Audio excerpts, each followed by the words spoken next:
Welcome to New York's #2 sports show. The Yankees win another series. They take 2 of 3 from the Seattle Mariners, but just as we saw against the Atlanta Braves, they failed to sweep. And it's due to a total lack of offense. Now, they did break through for 10 runs in Game 2, which was a rare sight, but they kind of showed what they were again in Game 3 as Logan, Gilbert and company shut them down. So, with the Tampa Bay Rays playing as well as they are, it's just the division gets tougher and tougher.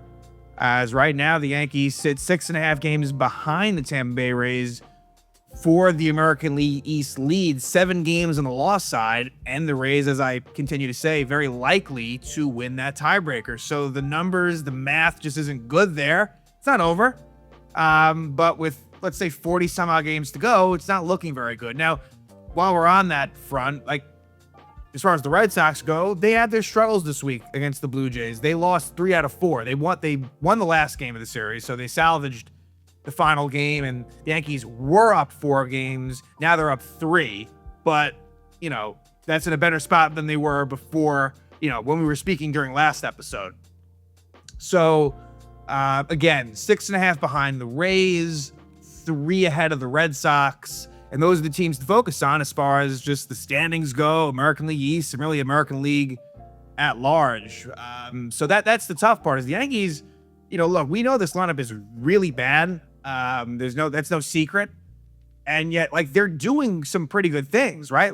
They lost that series against the Cardinals. They split the 4-game set at the White Sox, one which they really should have won. And, there's been numbers of, they swept the Nationals before the All-Star break. They won a series at the Phillies, won a series at the Cubs. They've, been playing record-wise pretty decent ball. I think that it comes out to maybe 18-11 in the last 29 games. That's pretty solid. But again, especially with what the Rays are doing, it just puts them in a tough spot. So let's discuss this Mariners series. And Seattle, they came in really cold. They were on a losing streak themselves. They were swept home against the Rays, so they didn't do the Yankees any favors. And really for them, offense is a problem as well. And it's very one-dimensional with them being very dependent on the home run ball. Most of the Mariner offense this series was via the home run. In fact, it wasn't quite 100%, but it was close as far as I think maybe 1 run was scored not via the home run for Seattle. One quick transaction that was made that was very minor in a sense. Kerwin Castro goes on the IL with, I think some sort of probably right elbow inflammation, let's call it. And he was actually pitching pretty well. I think he probably would have carved out a little bit of a role for himself, but he goes down and Bradley Hanner was called up, and whenever he does come in, because he didn't pitch this series, it will be his Major League debut. So figure sometime in the Toronto series, he will make his Major League debut. He's put up some pretty good numbers with Scranton at the AAA level, and that is a move that was made. But let's talk best and worst players of the series. And for best player, it's going to go to Trent Grisham. And look, it wasn't without some defensive miscues, specifically Game 2, or, and look, Game 3, the base running blunder, if you will. It really wasn't his fault, but it always does seem to be that there's always something a little bit wrong when it comes to Grisham on the base paths. We'll get to that when we discuss Game 3, but Trent was really a force offensively, and this was someone that was cold, but really started to show some signs of life as the Braves series kind of moved its way forward, especially that last game. And I would say he carried it over into this series. And the numbers collectively are, he went 6 for 13 with a couple of home runs and 6 RBIs. And some really clutch big hits as well. So Trent Grisham is the player of the series. And look, we saw he had a really good, now if we divide it kind of by month, it was probably the month of June. Yeah, he was red hot in June. Now, granted, the sample size is kind of small there, but I think if you combined, the end of maybe mid-May, late May into June when he got hurt, when he pulled his hamstring in Toronto, ironically, he was really playing at a high level offensively. And so the Yankees need that from him. And so again, Grisham with a really productive offensive series. As far as worst player of the series, definitely a few more candidates. I'm going to name the ones that I'm not going with. Like Will Warren would have been an easy one. Will Warren did not pitch well in game 2, and we'll talk about that once we get there as far as what it means for him as far as the rotation goes and his standing. I was close to giving it to Jazz. Like game 3, he went 0 for 4 with 3 strikeouts, and just really, it has just been such a bad season for him. There's no defending it. But it's going to Heliot Ramos, who has just been an absolute zero since he's been a Yankee. He made his debut with the Yankees on August 4th, and now, we're a week and a half through that, and he's 2 for 25 overall. As far as the series goes, he was 0 for 8. Didn't start game 3, which I didn't mind. Like, I'm all for that. And Ramos is, again, I want to get a read on whether he has options to be sent down, because I think if he does have options to be sent down, when Bellinger comes back or when they get more healthy, he's got to be at risk to being sent down. Now, if he doesn't have options to be sent down, which he might not, then unfortunately, they're just kind of stuck with him on the roster, because there's no way they're going to designate him for assignment. Like, that's just not going to happen. But Ramos, in every game he started as a Yankee, he has struck out at least once. So today was actually the first game he didn't strike out, because he came on him, with one at bat and grounded out. So, he's come up with runners in scoring position. Like the defense wasn't really much of a talking point in this series. Ball wasn't really hit to him that much, but Heliot Ramos just has not been good at all as a Yankee. And yeah, like if it were me, forget about handedness. Like I'd rather have Spencer Jones on this team than Heliot Ramos if it's a 1-for-1 conversation. So let's go to game 1, where look, fact of the matter is that Bryan Woo and Logan Gilbert, games 1 and 3 starters of the Mariners, shut the Yankees down. Now, game 2, I'll give the Yankees credit. They did get to Bryce Miller. The Mariners' strength is their pitching. There's no question about that, especially, this year has been a total disaster for Cal Raleigh. Julio Rodriguez has put up fairly pedestrian numbers. They've gotten good production out of,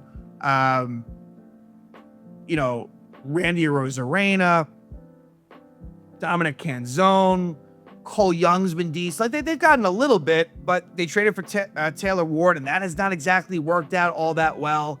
But anyway, going back to game 1, and there are some unsung heroes as well within this. And someone who I didn't mention as far as best player of the series, but continues to pitch well, is Ryan Weathers. And you know what? Let's kind of get into that now as far as that last rotation spot. Like, Carlos Rodon's return is not too far away. Like, as I'm recording this, tonight, he is making his second rehab start with AA Somerset. And I think, regardless, if he comes out of that healthy, right, regardless of, like, the stats, I think that we will see him with the Yankees next week in probably, like, a piggyback situation. Now, to me, all signs kind of lead it to being Rodon and Warren, and with Warren kind of losing the spot. But the only thing you have to consider is, do they really factor in like Ryan Weathers' like workload? Like he has pitched a lot more this season than he has in his career. He does have an injury history, whereas Warren worked a full season last year at the major league level. So as far as who deserves to lead the rotation, it's easily Warren. Weathers deserves to stay in, and that's my hope, right? Like, both of them Weathers and Warren, will eventually both be in the bullpen at some point. That's just bound to happen. But for now, if it were about who deserves to stay, I think it should be Weathers. And Weathers goes 5 2/3 innings, 2 hits, 1 run, 3 walks, and 4 strikeouts. For the Mariners, Bryan Woo, who had really, really bad numbers on the road going to this game, but against this Yankee lineup, it doesn't really matter. Woo goes 5 innings, 3 hits, no runs, 1 walk, and 5 strikeouts. And I guess the best thing you can say is that Woo, like, the Yankees did work his pitch count fairly well, where he threw 92 pitches through 5 innings. That ends up kind of helping as the Yankees were able to get to the Mariner bullpen in games 1 and 2. At this point, the lineup was kind of what it had been. Some small tweaks along the way, but this game, Ramos batted 3rd, whereas in game 2, he batted 5th. and it kind of moved Lombard down to 9th in game 2, but then Lombard moved back up to number 5 when Ramos was out. So at least there seems to be an awareness where Ramos won't be batting like in the top 3 or 4. 5 is probably also a little bit too high, but I can live with that, like, for what it is. But anyway, the Mariners were the ones that got on the board first. Look, not a whole lot of offense to speak of on either end. Some good defensive plays really on both ends, I would say, but we won't get into that specifically. And in the 6th inning, Randy Arozarena, sort of the one mistake that Ryan Weathers makes. Randy Arozarena goes opposite field. Short porch at Yankee Stadium home run, 15th homer of the season, and Arozarena has been a Yankee killer ever since, his early days with the Rays. Makes it 1-0 Mariners. Jose Ferrer pitches the 6th inning and does well. And Dan Wilson, look, and maybe Ferrer is not a guy that can pitch multiple innings or not pitch effectively, because they go with Michael Rucker, the righty, and that kind of worked out for the Yankees. The 7th inning was the inning where the Yankees delivered. Luis Garcia Jr. starts it with a double. Jazz Chisholm Jr. gets a single, which at least fundamentally, like, he pulled the ball. I mean, look, Jazz is really a very strictly pull ball hitter. But, even if it wasn't a single, at least it would have been a ground to move the guy over. But good that it was a single, because George Lombard Jr. did strike out. Now, Jazz still stuck on this play. The one thing I'll say about Lombard, and, it was another, it was a series where, it was another good one, right? More positives than negatives. But I have noticed, and he's a young player, he's had some struggles with runners in scoring position. I'm not worried about this at all, but just stating the facts that since he's been up, I think he's probably somewhere along the lines of maybe 0 for 6 or 0 for 7 in those situations. So that's something that, hopefully can be cleaned up. But Spencer Jones draws a nice walk, and it sets up what ends up being really the big hit of the game. Bases loaded, 1 out for Ryan McMahon. And on a 2-1 count, McMahon goes the other way on a curveball, scores 2 runs, gives the Yankees a 2-1 lead. Big hit for McMahon. And that's been a thing for him. Like, McMahon, who has slowly gotten better after a really, really bad start to the season. He's, thrown in some pretty big hits along the way. And that was a huge one, gives the Yankees a 2-1 lead. They bring on another righty, Bizzardo. Austin Wells gets a pretty fortunate hit that dunks in that probably should have been caught by the Mariners. And then Trent Grisham, kind of taking a page out of McMahon's book. He goes opposite field as well for a 2-run single. Yanks take a 4-1 lead. So big hits specifically by McMahon and Grisham. Yankees take a 4-1 lead. Brent Hedrick, who I should mention, Tim Hill. Tim Hill gets the win. This was a good, Tim Hill would have been on a short list as far as best players of the series. Tim Hill and Brent Hedrick. Hedrick was especially dominant. Like, honestly, he was deserving. But Tim Hill, don't forget about him. Like, he did a really nice job of keeping this game at a 1-run game. And he got 4 big outs. And then Brent Hedrick comes on and he picks up his 18th hold with a couple of strikeouts. And then David Bednar in the 9th inning gets the save. Got a little bit interesting where Jazz, I mean, honestly, the Canzone hit really should have been a Jazz error, in my opinion. And then he was kind of hurt on the play, Jazz, but he stayed in the game. And then he made a nice play on a Cole Young ran that, but I don't know why he didn't. He should have just thrown to first, but that's here nor there. And then it ends on a Cal Raleigh strikeout. So Bednar gets his 27th save. Yankees win game 1, 4-1. A nice gritty win and a good 7th inning from the Yankees and good pitching by Ryan Weathers and company. Then from there, game 2, Will Warren did not pitch well. 4 innings, 6 hits, 5 runs, 4 walks, and 3 strikeouts for Will Warren. And look, like, his days in this rotation, they can't be too much longer. He had a few good starts previously, but before that, it was really ugly. And I think Warren has shown that he is out of the 6. If you want to, throw Rodon in there, that Will Warren is number 6. And there's no real big shame in that, but it's just what it is. For the Mariners, Bryce Miller, he struggled. 6 innings, 8 hits, 5 runs, 1 walk, and 5 strikeouts for him. And for the Mariners, it was a good start for them. Randy Arozarena homers again. 2-run homer, 16th homer of the year, another opposite field shot. Speaking of opposite field, Julio Rodriguez, he hits his 19th homer of the year, so 3-0 Mariners early, but the Yankees would fight back early. And at the bottom of the 2nd, and by the way, this is after the top of the 2nd, there was a Brendan Donovan double that really Trent Grisham did a very poor job. Lombard tried to go back and get it, but it wasn't his ball. Grisham, doesn't make the play. Warren was upset, visibly frustrated. But anyway, doesn't cost them runs. But about in the second, little 2-out rally, Jazz gets an infield single, and then Ryan McMahon with an RBI double. Not great base running by McMahon in a couple of occasions in this game, and he gets thrown out at third. I think there was miscommunication between him and Rojas. Rojas was sending Jazz home, and maybe McMahon took it as having him come to third. So that cuts it to 3-1, but then the Mariners come right back and get that 3-run lead again with a Dominic Canzone home run. 19th home of the year, 3 home runs allowed by Will Warren. But then at the bottom of the third, you have 2 on, 2 out, and a really nice at-bat by Spencer Jones. Spencer Jones works it full, and on the 8th pitch, goes opposite field for a 2-run double. So now it's 4-3 Mariners. Let's go to the top of the 5th.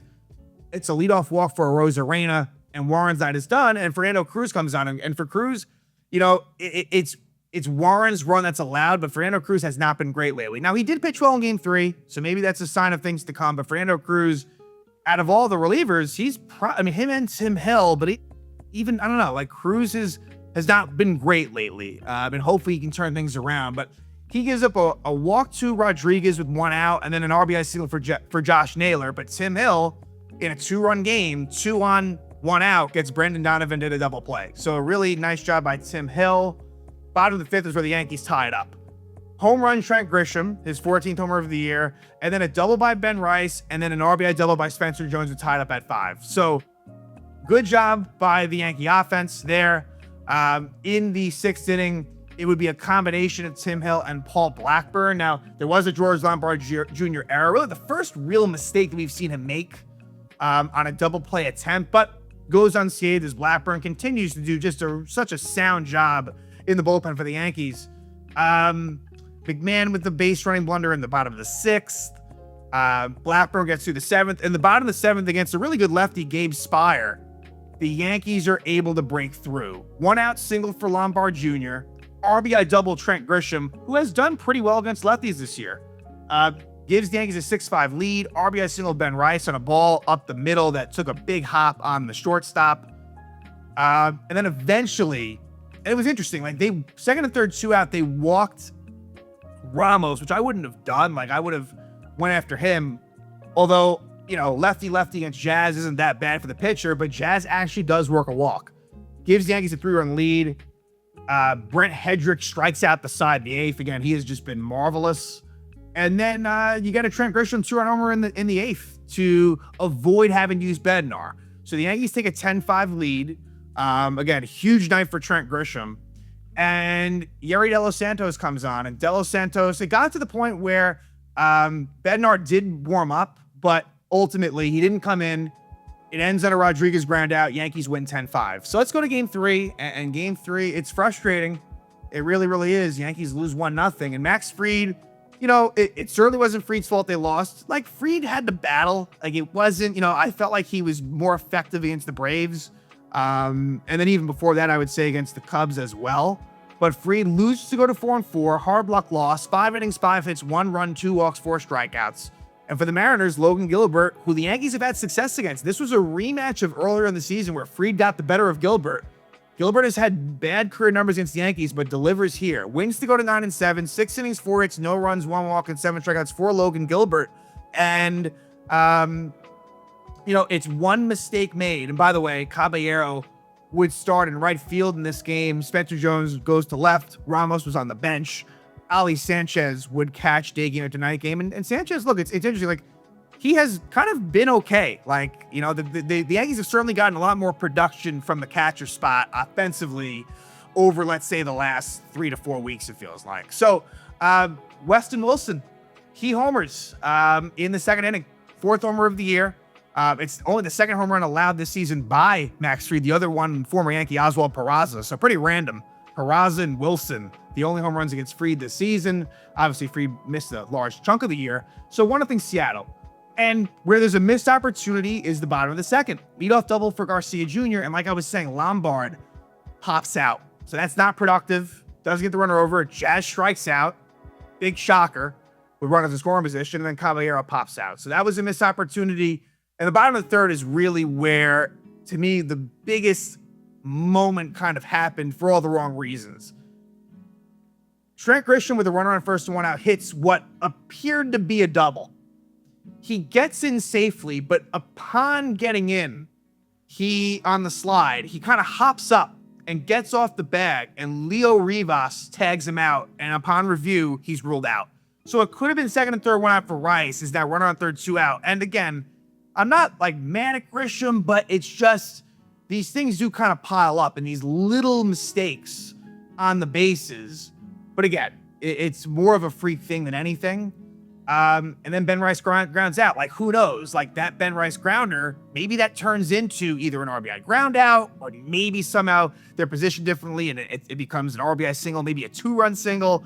Who knows? But that was huge with how bad the Yankee offense was.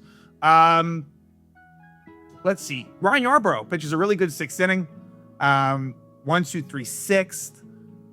The seventh inning, he does give a one-out walk to Wilson. Yuri De Los Santos comes on. De Los Santos, he pitched games 2 and 3. It didn't look that great in game 2, but, Bednar never had to come in. And then De Los Santos, again, he pitched really effectively, getting 5 outs. So the Yankees having to kind of depend on some of the lesser arms, if you will, in Yarbrough and De Los Santos with success. In the bottom of the 7th is where the Yankees make it a little bit interesting against Bizardo. Little 2-out rally. Caballero with a walk. It appeared as if he was caught stealing. And in fact, it actually goes down I think it actually goes down. Interesting. It doesn't go down as a steal because it was Colt Emerson who dropped the ball, so to speak, all the way through. So Caballero goes to second. Ryan McMahon walks, and then they pinch hit Rosario for Ali Sanchez. I didn't mind this decision because you don't feel, as much as Sanchez has done all right, you don't feel great against him. If they bring Wells in, they're just going to go lefty-lefty. So Rosario, who has done well against righties this year, didn't hate that decision by Boone, but it doesn't work out as Rosario strikes out looking. And Caballero had actually stolen third as well. That was their really last threat. Because bottom of the 8th, Ferrer goes 1, 2, 3, and Ramos pinches for Spencer Jones, which I'm not shocked about, but I don't love it because I just don't have any faith in Ramos. And Fernando Cruz with a good 9th inning. Bottom of the 9th, Andres Munoz comes in, and he's been getting kind of better and better lately. Kind of had a rough beginning to the season, but he's been one of the top closers in the league, and he puts the Yankees down 1, 2, 3, and it ends on a Jazz Chisholm Jr. strikeout. It's the hat trick for Jazz, going 0 for 4, 3 strikeouts, and the Yankees lose game 3. They don't get the sweep. They lose 1-0. So now the Yankees will head to Toronto to take on the Blue Jays. There's a little bit of renewed life for them. Now they are coming off of a loss, but they did win the series against the Red Sox 3-4, and they only sit a couple games out of the last wildcard spot. So they are not dead. There's a lot of teams fighting for that last spot, so it won't be easy. And so here are the pitching matchups. Garrett Cole versus Shane Bieber, which is kind of a throwback, to some old Yankees Guardians series gone by. One that, it may be the only one, but 2020, I remember game 1 where Cole got the better of Bieber. I don't know that they lined up in 2022 exactly. But, Shane Bieber, he's had a rough year with the Blue Jays, but it's not to say that he can still throw in a random good outing. I remember not too long ago against the Rays, he pitched very well in a Blue Jays win, but, it's been a struggle. On paper, with the way Cole's been pitching, this is definitely advantage Yankees, but you cannot rule out Bieber throwing up a good outing, especially against this bad Yankee offense. So that's game 1. Game 2 is Cam Schlittler against TBD. Now, obviously, this one is most favorable to the Yankees. It was probably going to be Jameson Taillon, but he got hurt. So we will see who takes that spot for the Blue Jays. Maybe they go bullpen game, but that's game 2. And then game 3 is one that on paper leans Toronto for sure, because the 2 best pitchers in the American League have been Cam Schlittler and Dylan Cease. Now, the Yankees have had success against Dylan Cease, and even this season, in this great, year for Cease. So there is that, but then again, the Yankees had success off Logan Gilbert, and we saw where that went, and it's against Ryan Weathers. So unfortunately for Weathers, this lines up for another game where he gets no run support. And so it's kind of simple as far as looking at these on paper. Game 2, certainly advantage Yankees. Game 1, to a lesser extent, advantage Yankees. Game 3, advantage Blue Jays. But you never know how it's going to play out. These are big series for Toronto. The Yankees have a kind of a string of American League East opponents coming up, as the Yankees will go to Baltimore after this, and then Toronto will come to the Bronx after that. So the long homestand ends. The Yankees ended up 5-4. Could have been better, could have been worse. And yet again, the Yankees don't get the sweep. Win the first 2 games against the Braves, lose game 3, and that's exactly what we saw against Seattle. So now the Yankees will head on the road, a 6-game road trip that begins against the Blue Jays in Toronto.